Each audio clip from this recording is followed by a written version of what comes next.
यार खान साहब हुकूमत इससे मुश्किल में नजर आ रही है। फ्रेश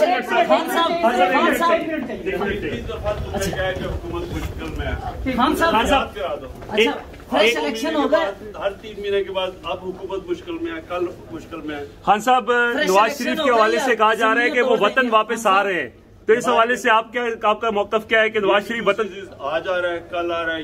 ये जब पहले गया था ना सऊदी अरेबिया, तब भी हम सुनते थे अब आ रहा है, कल आ रहा है, जब तक वो समझौता। खान साहब एक क्वेश्चन, खान साहब एक क्वेश्चन, खान साहब एक क्वेश्चन, खान साहब जी, खान साहब थैंक यू। खान साहब यार सुनने को यार, खान साहब शहबाज शरीफ सवाल ले लो यार। शहबाज शरीफ सर जमानती थे, शहबाज शरीफ जमानती थे सर। फ्रेश इलेक्शन करवाएंगे या रोटियां तोड़ देंगे? यार सुनने दो यार, शहबाज शरीफ जमानती थे सर। की तकरीर नहीं होती, उसकी जॉब एप्लीकेशन होती है।